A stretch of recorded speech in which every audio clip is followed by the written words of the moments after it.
for joining us at the 3rd annual The Loft Wordplay Book Festival. Virtual Wordplay is a presentation of St. Catherine's University and Star Tribune in partnership with the Nature Conservancy. We acknowledge that the state of Minnesota is located on the traditional, ancestral, and contemporary lands of Indigenous people. The Loft and Open Book are built within the homelands of the Dakota people. The Loft recognizes the original peoples of this place and affirm tribal sovereignty. A few housekeeping items. We will have an audience Q&A portion towards the last half of our event. So get those questions in mind and you can answer and ask those questions to the authors by clicking on the Ask a Question feature. This event will be recorded, so you're welcome to access this event as many times as you'd like until June 1st. Please buy the author's books using the link below. And while you're there, consider donating to the Loft. While all wordplay events are free, your support will help keep this event going and bringing authors to you for years to come. And please, please, please take the survey you'll receive at the end of this session via email. It'll help us know how to program the events you want to see. So the way the show will run tonight, I will do a quick introduction of the authors in the event. We'll have a 30 to 35 minute moderated conversation. And for the last 15 to 20 minutes of our event, you can ask the question in the audience Q&A. So let's get started. Places do not belong to us, Kazim Ali writes. We belong to them. As the environmental crisis grows ever more urgent, so do our relationships with the natural world. These authors resist an understanding of the environment as separate from humanity. Kazim Ali is the author of Northern Light, Power, Land, and the Memory of Water, published this year by Milkweed Books, as well as several volumes of poetry, novels, and essay collections, and cross-genre texts. He is currently a professor of literature and writing at UC. Moheb Soliman is an interdisciplinary poet from Egypt and the Midwest. Soliman lives in Minneapolis, Minnesota, where he was the program director for the Arab American Literary Journal and Arts Organization, MISNA. His poetry collection, Homes, is forthcoming from Coffee House Press in June 2021, and I am so excited. I loved your book so much, but I'm excited to get it out in the world and sell it at my bookstore. Very excited. And finally, Diane Wilson is the author of The Seed Keeper, published by Milkweed Edition in March 2021. Diane is the executive director for the Native American Food Sovereignty Alliance, a national coalition of tribes and organizations working for sovereign food systems for Native people. Diane is a Mdewakanton descendant enrolled on the Rosebud Reservation. Please welcome Diane, Kazim, and Moheb. Let's get started. Virtual claps. Okay, all right. It's great to be here with you. Yeah, it's really great to be here. So my first question for you all tonight, when I think about humanity's relationship to ecosystems and our pretty serious and unfortunate hand in environmental degradation, I kind of see that mindset that allows that to happen is that only we shape and determine a landscape. We can't be shaped by it. There's not like a reciprocal relationship. Reading each of your books, I noticed a really deep consideration of how an environment shapes an individual and their community. So I'm wondering, how did you all come to understand ecosystems shaping of your identity and experience while also holding true that you shape that ecosystem? There's a tension and energy there that I'd be really interested in hearing how that influenced your creative process. So I have too much to say about this, but I'm going to start with a really small point, and then I will wait and hear what Moheb and Diane have to say, and maybe come back with another point. But I do think in general, in our American and our Canadian lives, we are somewhat inured from the actual impact that the way we live our life has on the environment. For example, when you walk into your house and you flip the switch, one doesn't think about where the electricity is coming from normally. And of course, since my book is primarily about hydroelectricity and the impact that hydroelectric infrastructure had on the ecosystem of this Cree community, one's ability to flip the switch and turn the lights on in one's kitchen or dining room does have an impact on the ecosystem and freshwater system of wherever that dam is that supplied the energy, or wherever else that energy came from, coal or nuclear or even solar or wind, what, to know where the power came from. And normally, I'm going to go out on a limb here and probably say maybe 9.5 out of 10 statistically of the people on this call could probably not answer the question, where does your electricity come from? What is the actual impact of it? The 0.5 out of 10 people probably have panels on their house, so they'll talk about the panels. But do you see what I'm saying? So we don't always know. And same with food, in terms of, we go to the supermarket and buy the food. We don't know the water cost of it. We don't know the methane gas. If we're meat eaters, I am not. If we are, we don't know. We don't make those calculations on a daily basis. So I think that's, one level of consciousness that just in the normal American life for most of us, even the most educated amongst us and the most progressive politically and the most conscious environmentally amongst us, we don't know the answer to those questions.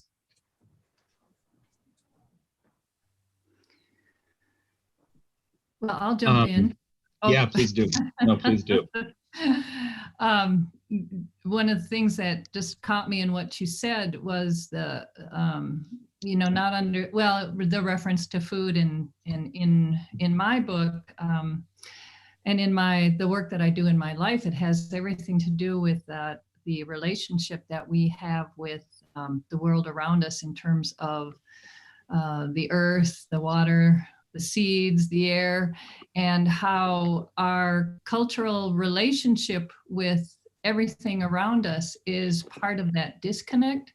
So when you walk into your house and not know, and you flip a switch and you don't know where your electricity comes from, or you walk into a store and you don't know where your food actually came from, it's also true that there has been this cultural disconnect as well. And that was something that I really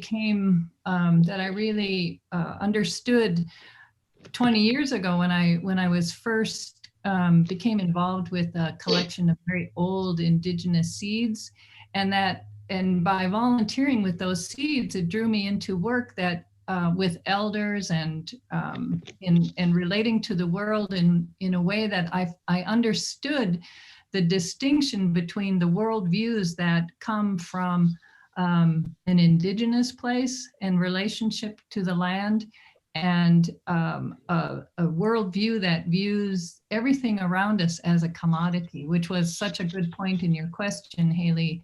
And so I think that that's the fundamental disconnect that then leads to people not understanding their place in the world.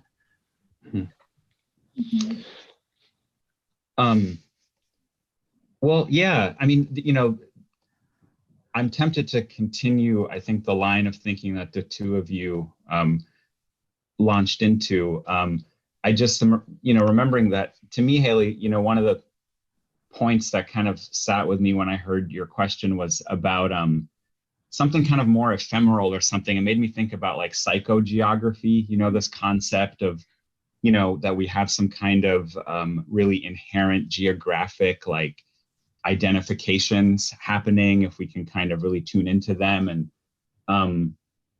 that kind of opens a different door to thinking about, okay, well, we can actually maybe get our heads around how we impact our environment and ecosystems and, things, but how do they impact us? And then, it sort of is maybe more of like a philosophical point, I don't know, but I sort of have found myself oftentimes kind of wrestling with the idea of, to what extent has landscape geographies formed my identity or formed sort of my interiority? And I guess it's a question that pops up a lot for me when I've been working on something like this book, because of it really puts into question, like, are you just somehow supposedly formed by landscapes that you're from, and if you're an immigrant to this country, am I supposed to be kind of writing about some kind of like Egyptian landscapes for my entire life? Or on the other hand, do I step into North America and then suddenly find some sort of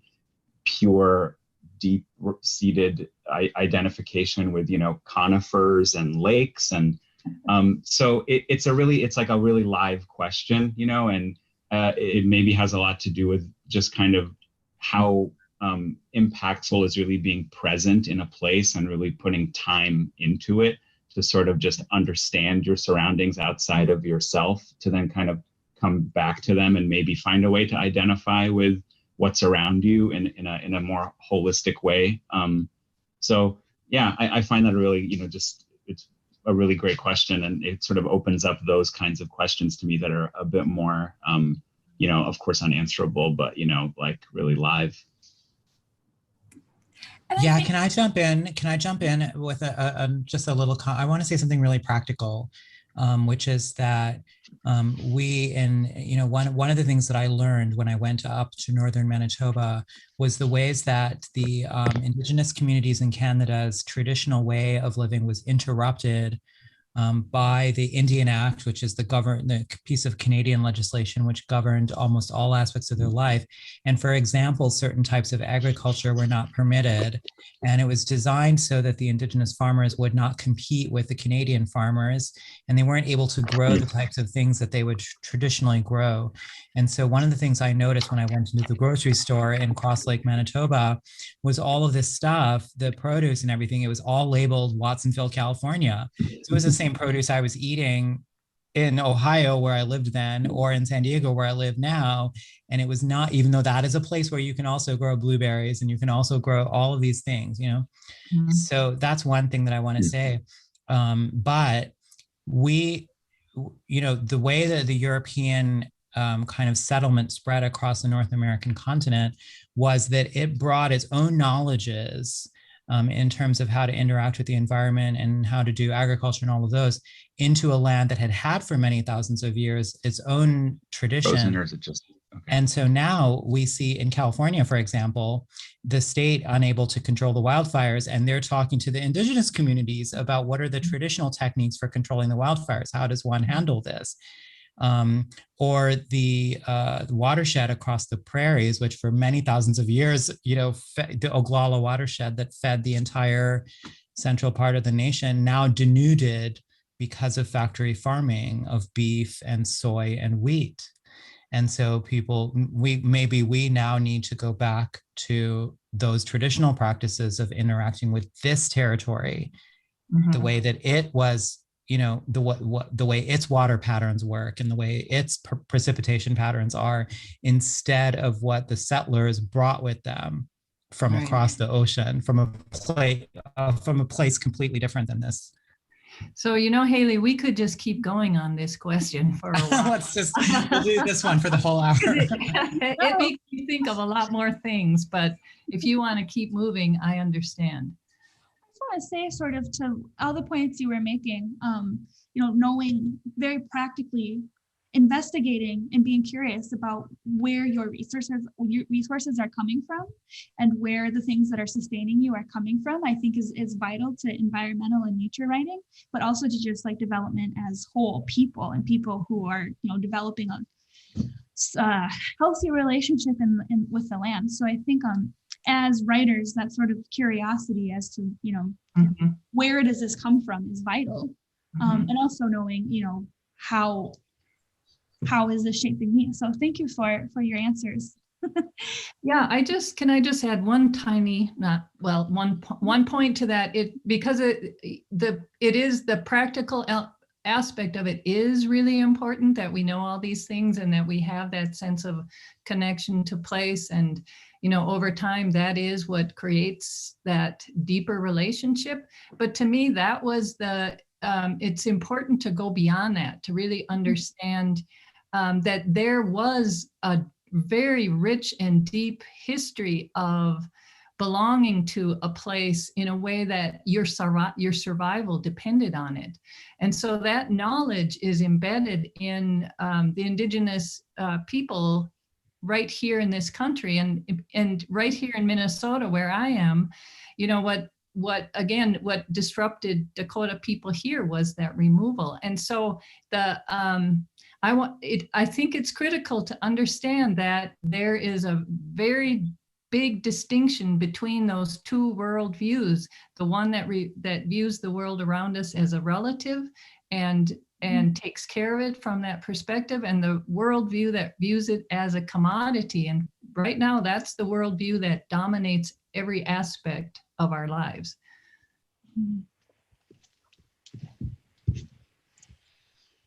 So sort of thinking then, to your point, Diane, about how, we think of the land either as a relative or as a community. One thing I noticed in your writing is that nature and the environment sort of works as a living active character in your writing. For example, Moheb, in your poem, "In Ontario, but far from superior are these missed parts," you wrote that you do not arrive, the place arrives, you are alive, we are alive. And I think of Diane's seeds in the beginning of The Seed Keeper that have this very beautiful lyric voice at the beginning of the book, giving the seeds an actual voice. And with Kazim's book, The Last Community of Genpeg, read to me as like a very haunting presence, like it was inside of you.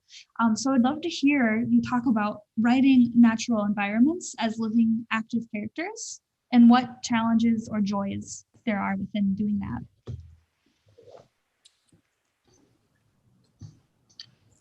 So earlier when we were discussing a little bit what we were going to do tonight, we actually talked about whether or not we would read from our work. And I was the one who said, I don't think we should. I think we should just talk. But I find myself wanting to hear Moheb read that poem that you referred to. Mm-hmm. Can we change it up? Is it allowed? I'm happy with that. Would you read that poem to us that Haley mentioned? You're muted, my dear. Do you have it in front of you? I don't have it here with me. I could run and get it, or I could just kind of tell you about it really quickly. Yeah, here. just talk. Yeah, I'm not gonna, because I'd be happy to. No, I know that was just a little bit of pressure, but you know what it's like to. Yeah, I think I would love to start this conversation or just this answer because.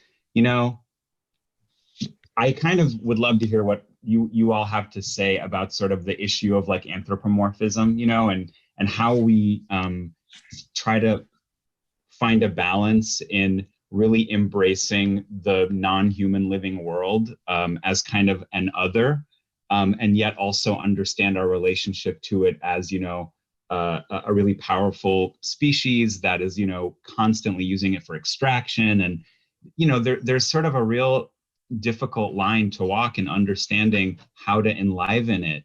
Oh my gosh, the door just opened and the book was plopped on the bed, but I'm not picking it up. I'm just going to try to finish my point here. The poem, I wish you would have seen a hand enter with the book. In your house is right. looking out for you. Yeah. The poem both tries to sort of put the speaker in a passive position and say it's the place that arrives. But the poem continues on to sort of try to not make the place an anthropomorphic character, and it is struggling with basically being in a place, being in a space, showing up, feeling its energy, and yet trying to kind of not move too fast into thinking of it as a character, that it's just this diffuse, non-human other, And I find that a huge challenge in our time in trying to enliven nature and wilderness so that we can care, and yet how we can so easily turn it into a creature, one entity, because there's so many things. So anyway, that's my piece. I think there's a difference between anthropomorphizing and giving nature like a human characteristic or a human quality, and recognizing that quote unquote nature, or whatever we mean when we say that word, doesn't have a consciousness of its own. I mean, tree scientists can explain to you how trees communicate with each other, legitimately communicate with each other with a kind of intelligence when there's a disease or when there's a fire, like the ways that the root system carries messages, that's real.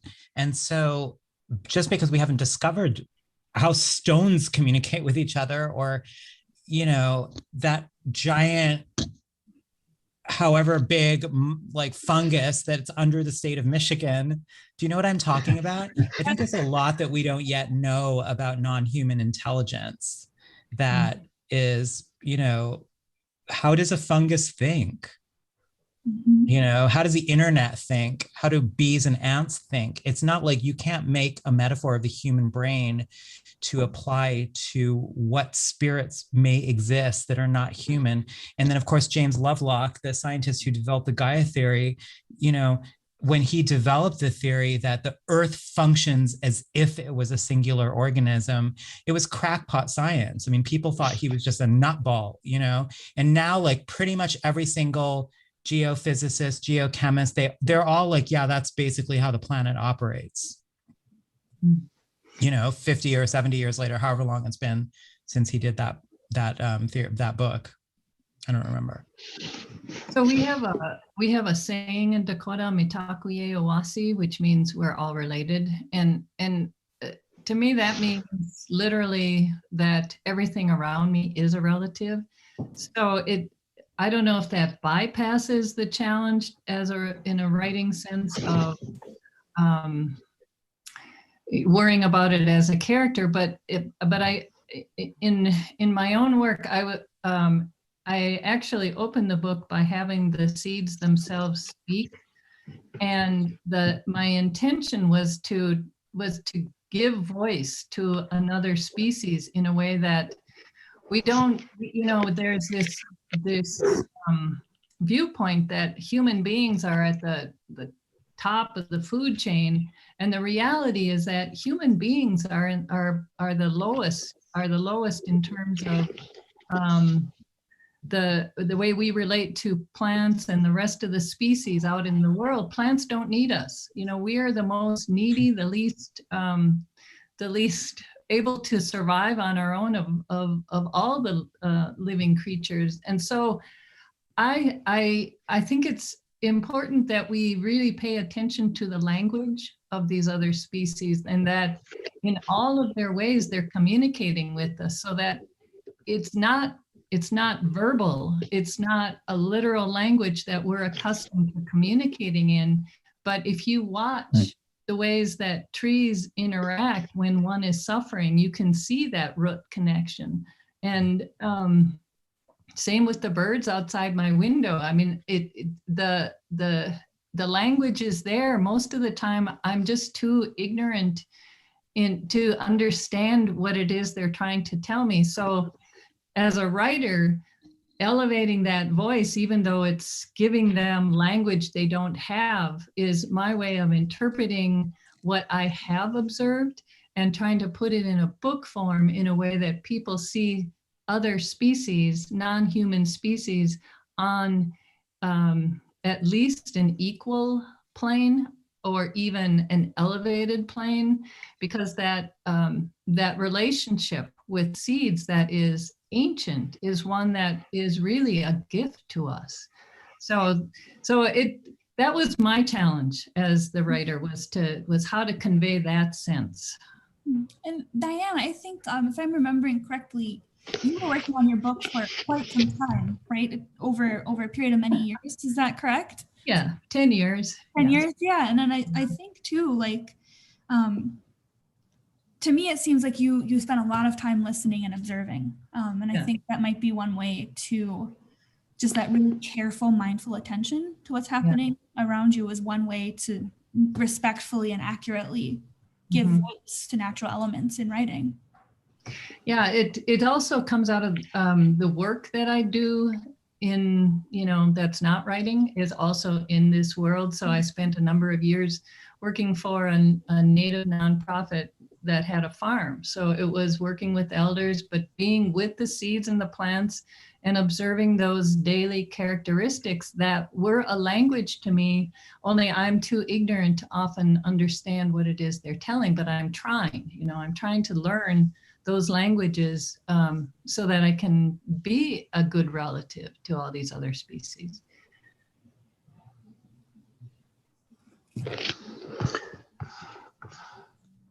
I wanted to maybe jump in because it's making me think about,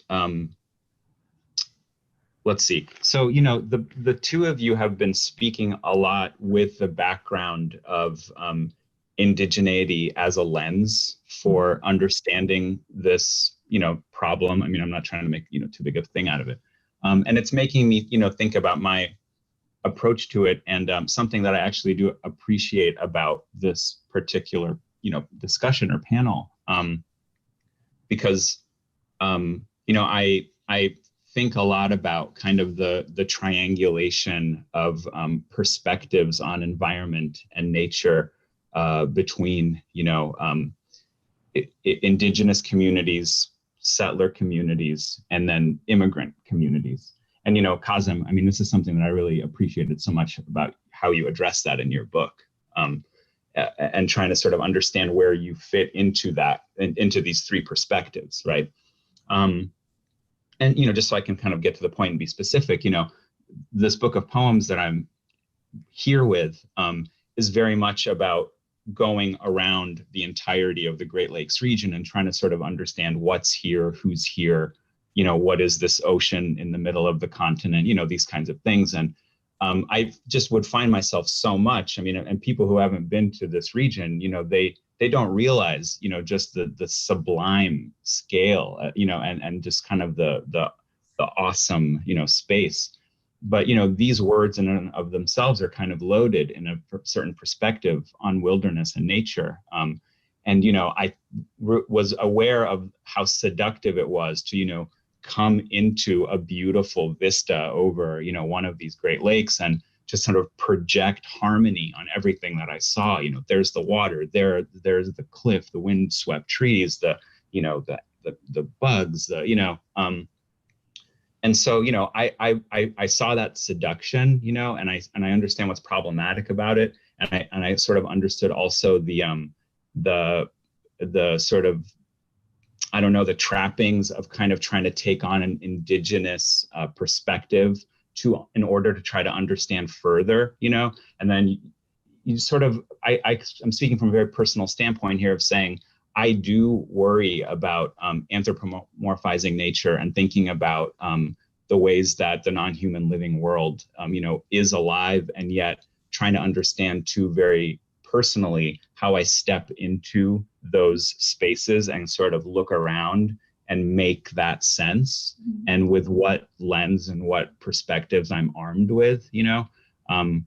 I come to this country because of certain infrastructures that allow me to sort of be able to claim the land and the space, and I experience it recreationally, right? I don't have a history of, farmers on the one hand, actual indigenous, thousands of years on the other hand. I mean, there are so many pieces that really set us up to just have those goggles onto the living world. And I'm left with a lot of those questions, and yet I'm still trying to break through and have a really phenomenal, beautiful experiential moment, in those spaces. And it's what really kind of does constantly bring me back to wanting to kind of humble myself before not wanting to immediately assume that this is just this sublime, beautiful space and it's all alive and it's all harmonious and it's all one thing for me to relish in or something. And you know how to speak for it. Like, I think that's sometimes an assumption that often a lot of white nature writers will bring, that they know how to speak for an environment when it's not necessary. Maybe they actually haven't listened enough, or maybe they're bringing their romantic or settler view to that characterization. It's tricky. Nature writing is so tricky, which is why I would love to go to my next question. How do you define nature writing, and how do you define environmental activism? I know, it's such a huge thing. I don't know how I would, and I don't know that I considered myself to be a nature writer or to be a writer about the environment. I know people who are very serious about doing that work and who've trained themselves and who are engaged with that literature. I'm not one of those people. I discovered my subject by accident. I did not think that it was going to become what it became. I was curious about this weird little town in the middle of the Canadian forest that I grew up in. I wanted to know what happened there. I didn't even think about the indigenous people when I lived there. I mean, I was 4, 5, 6, 7, however old I was, 4, 5, 6 actually. And it wasn't until when I started to research and learn what happened, and I thought, oh, I have to go back and figure out what is going on there. And so I became an accidental nature writer, an accidental journalist, an accidental historian, because I hadn't been paying attention before.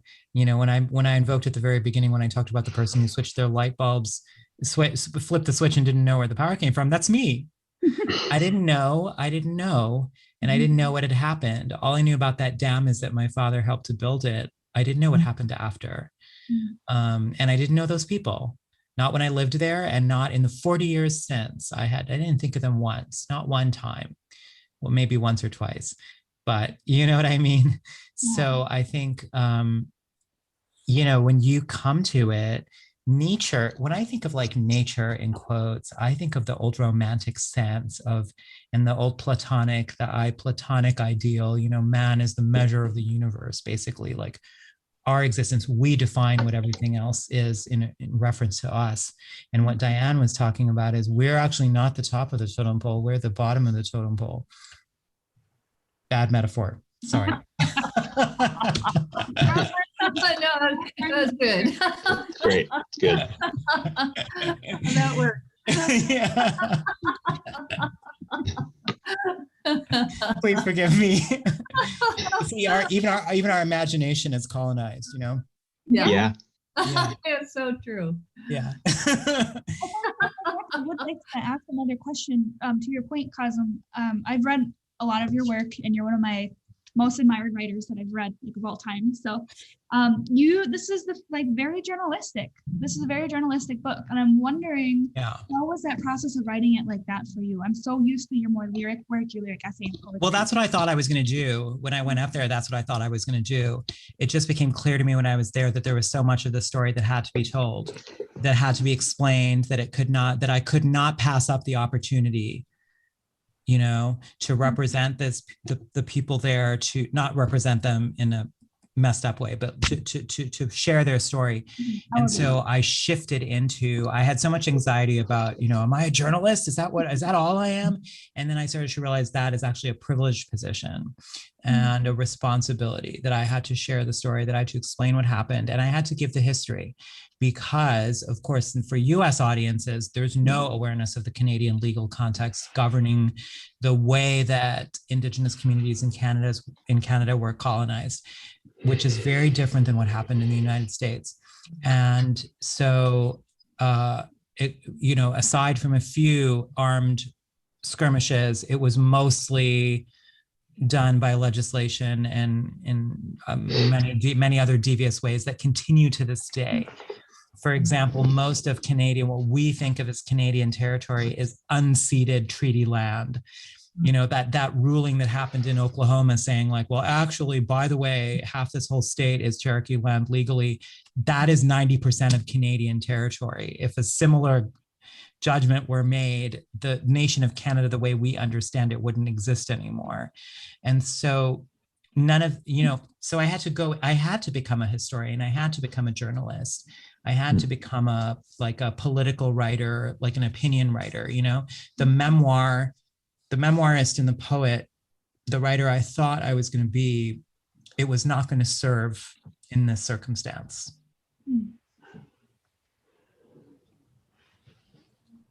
I think too, it's interesting to think about that perspective in terms of some of the journalistic type poetry that I've read kind of from the 1930s, 40s, kind of like the WPA era. I think of Kaiser in the Book of the Dead, which was kind of like half journalism, half lyric, a book about the coal mining disaster, I think in Appalachia. So it is interesting to see, when do poets decide to, or when do writers, thinkers, people who care, when do they decide to go to the lyric, and when do they decide to go to straight fact analysis and prose, just like that very direct sense of communication. I'd love to hear Diane or Moheb. Yes. I have thoughts about that. And Kazim, I totally appreciate that moving to the journalistic style when you She's right. come up on a, I just knew she was right over there. But so that when I was just starting to work on this, I'd already had all these years of volunteering with the seeds, you know, like literally working with the seeds themselves as a gardener. And I'd come across, I'd been given a story, I'd been told a story about Dakota women right after the 1862 war in Minnesota, before the Dakota were removed from the state, when they hid those seeds in the hems of their skirts and in their pockets. And this was their way of protecting those seeds for the next season, but also for future generations. So I had this image in my mind of how we were supposed to take care of these seeds. And then you come to today when there is this, really people don't think about seeds at all unless the topic of genetically modified organisms comes up. And then it becomes this polarized, politicized discussion that's about this set of facts, that set of facts. And all I could hear was, it completely misses the point. We were given these seeds as a gift. The Dakota women showed us how we're supposed to take care of them. And then somehow in that intervening 160 years, this relationship has evolved to a point where a seed is now a commodity, and it's something that is just going to be debated while industrial agriculture goes on and does exactly as they please. And so by writing a novel, instead of entering into that debate, I wanted to back up from it and to say, look at this beautiful, amazing, inspiring relative that we get to live with, and somehow it gives, you know, it carries a spark of life. And I thought, I just, you know, I was just trying to, get to that, bring back the beauty and that sense of connecting to spirit through seeds and planting that you can do in fiction. And so that was, you know, sort of the opposite approach of entering into a politicized discussion that then becomes dated. So I want this to be the discussion around what's our value framework, how do we make these decisions about the right course of action from a place of caring about the world. So, and one thing, Diane, I think of too is the character of Gabby Makepeace is the journalist. She is the environmental journalist going around trying to do, like, engaging with these politics and these town meetings and reporting on it. So I thought that was a really smart way to show how that functions while also kind of getting at the bigger point you have. Yeah.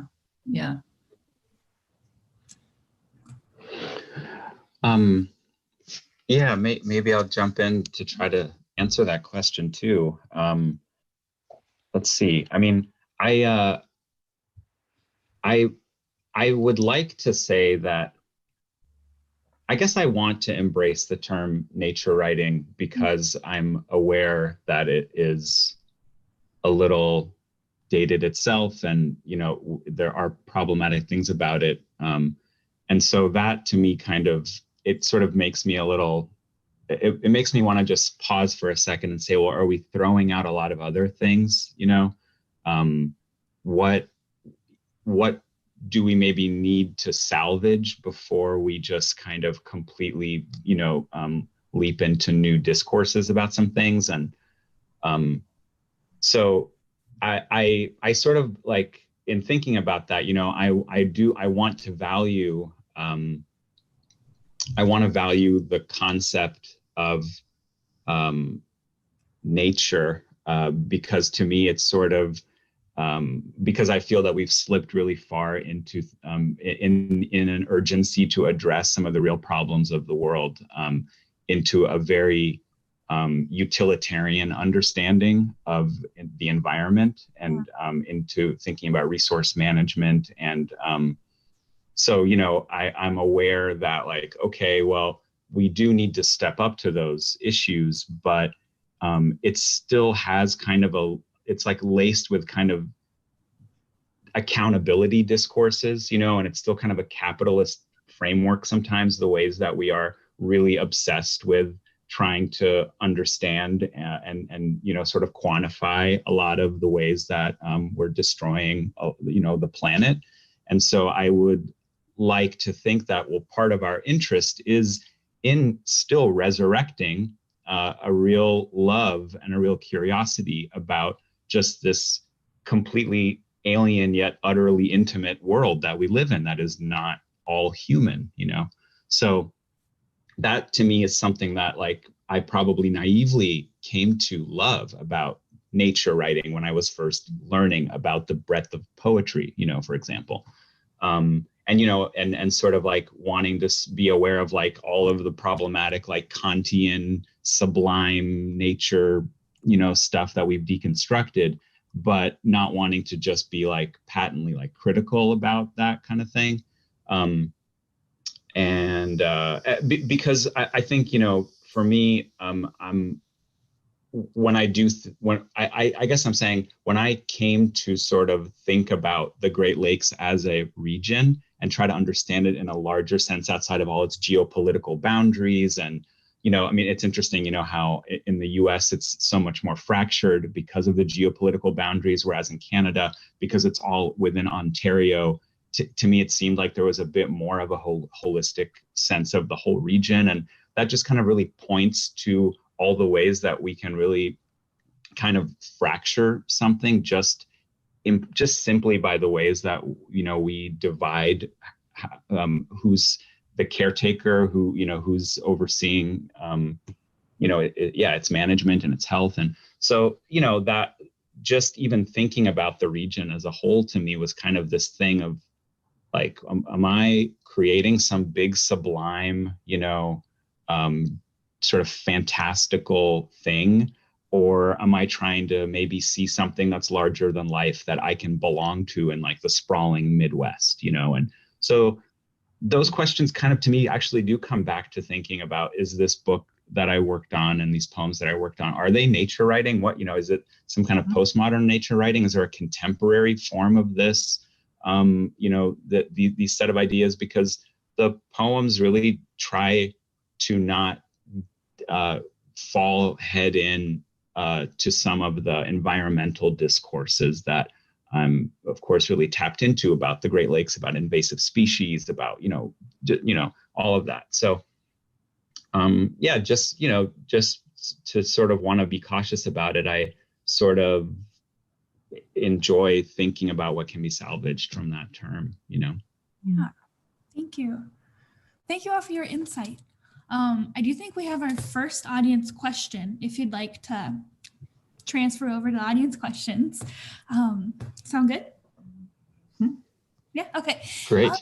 So our first question, I believe this is directed to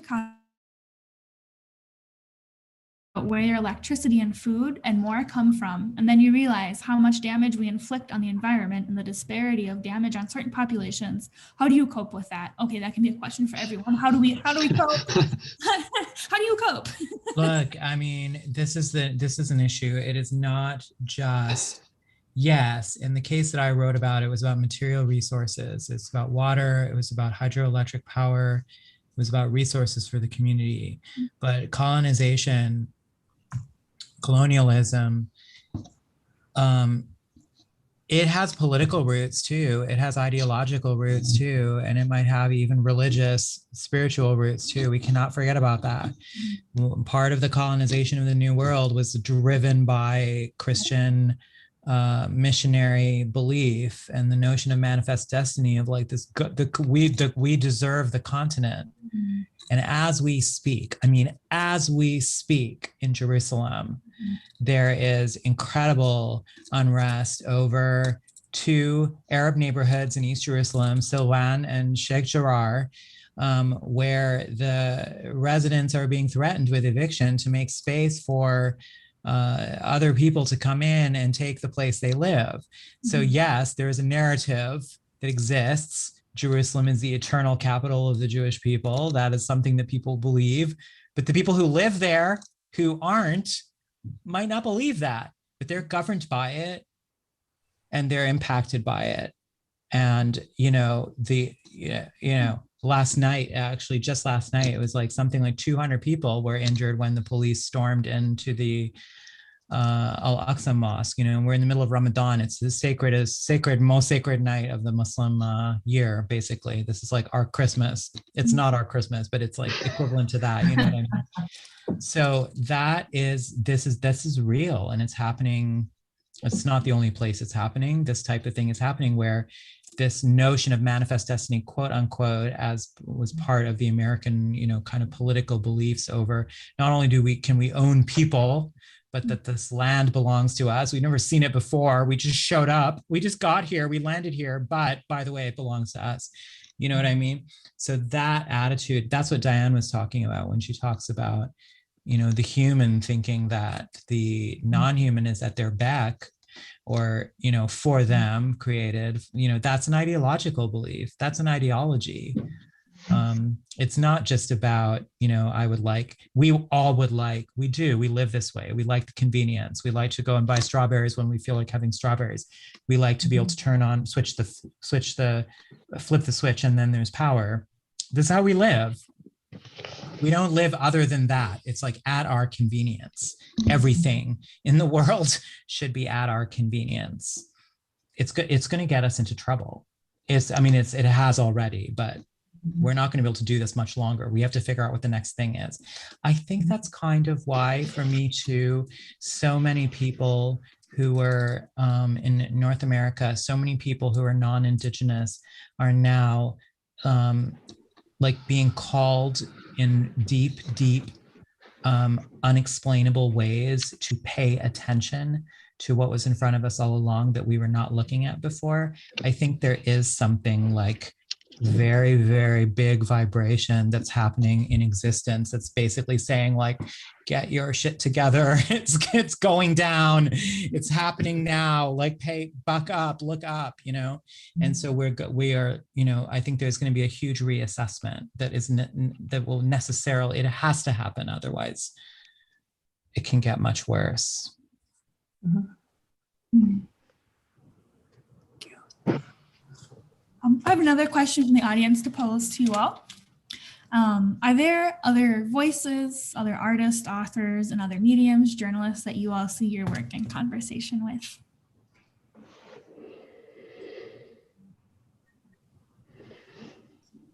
Well, I've really been deeply inspired and influenced by Robin Wall Kimmerer's book, Braiding Sweetgrass. I mean, it's just, she's moved the conversation much further forward about how we bring these two worldviews together. How can we bring this Western science? Because there is an entire separate branch of native science and way of relating to the world, but to bring Western science and indigenous science together in a way that also blends in traditional teachings, it was just this like, it was a light bulb moment.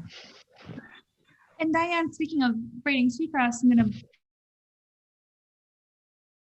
I work at Birchbark Books, which is an Indigenous bookstore. And we have been selling so many copies of Braiding Sweetgrass. It's kind of ridiculous. We sell just in love with this book. And I think that speaks to Kazim's point that there is sort of this like larger awareness and maybe sort of something in the ether that people are like, oh, we have to change. I wanted to add to what Kazim was saying too, that because one of the questions that I wrestle with is what motivates people? What is it to know just how dire things are, that we are facing catastrophic environmental issues in every direction? And I think about seed work. Years ago, I heard 94% of our seed varieties have already disappeared. And, we're on the brink of losing diversity on a worldwide scale. But I think, but then it kind of, that kind of leads to me for, well, then we've got to hurry up and like hide them away in a vault in Svalbard in the middle of a a glacier of all places. And again, to go back to that, what I was trying to say earlier, what if we look at it from that point of view of but how do we protect what we love? And this was the lesson that came out of Standing Rock, as opposed to protesting and moving against what is put in front of us by, let's say, industrial agriculture. What if I protect what I love instead, and I grow those seeds and I share them with my community and they grow those seeds, and we spread them out in a way that GMO seeds get pushed to the margins. And so it's a, so that's one of the things I really grapple with in the novel is, then how do we do this work? Do we need to go out and protest? And, what's the motivation? And I just keep coming back to this lesson of when we love what it is that's around us, we take care of it. And not to discount any of the other steps or measures or understandings at all, but we got to bring that peace to it. Otherwise, I know I get depressed if I just spend too much time thinking about how bad things are. I want to step out my door and remember, just how beautiful the world is.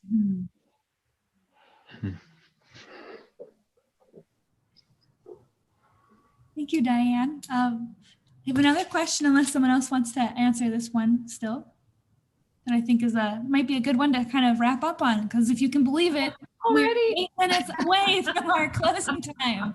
Oh, sad. Okay, I want to hear the answer to this question. When you are hearing your fellow panelists talk about the way they approach writing about the environment, how does it reframe how you think about your own work? This is a fun question. I mean, I don't know. I love Moheb's project, like taking words into public spaces and, mixing it up, putting it on the sign, the trail signs, you're walking along, and then it's like, hey, this voice comes up out of the unexpected, a different kind of voice, not where you thought it was going to be. So, I don't know. I think that there's a public side of the work that I did too, I don't know what's next. I would love to amplify the voices of young people and elders and people in the community of Cross Lake themselves. I told the story of Cross Lake in this book, but maybe someone else, someone from Cross Lake should tell the story of Cross Lake. I might be able to help that to happen. So I've been having conversations with the principal of the high school there to see if we can, try to work together and get some students to do some writing and, oral history in their families, and then, get that out into the public world. So I think literature has two functions. I mean, it is art. It is, of course, it's art, and it works the way art does. It's very private and it's very individual, but the ideal, I think Muriel Rukeyser would agree. And I think Robin Walkimmer would agree. And Terry Tempest Williams would agree. I mean, everybody who does this very, very intense, very personal work, but the work does then have to go out into the world and be real in the world and have an impact in the world. And be in relation to other books as well, and be in relation to everything.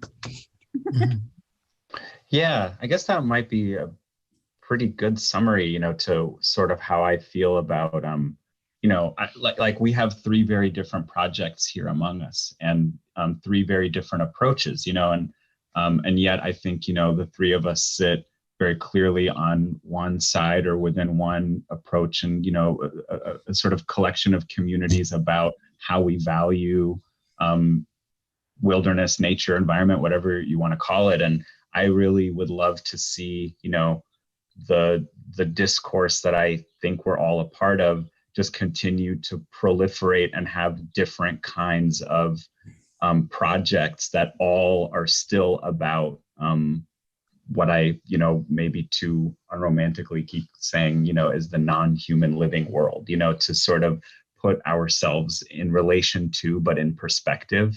And I love reading both of your projects and your work, just because it's its own little world and its own little approach. And, it lets me, I kind of feel more comfortable having than my own, to see the difference. It just lets difference proliferate, and I really value that. And that's the sign of a healthy ecosystem. There you go. Mm-hmm. I feel like I've learned a lot coming here tonight and listening to both Kazim and Moheb. And it makes me really interested in knowing more about your work, and as you just said, Haley, the diversity is it's the sign of a flourishing ecosystem. So the fact that we can share this work, but interpret it in such different ways is really, really healthy for our literary community. I do want to express a hope that, conversations like these could continue, and that they not come from that place of feeling like nature writing is somehow a genre, that it's somehow marginalized, and you talk about it in a separate space from the rest of mainstream writing. And to me, how do you write anything without mentioning the world around you that you're living in? And so that's a little baffling to me, just the way that this kind of work gets characterized. And so my hope is that will continue to shift too.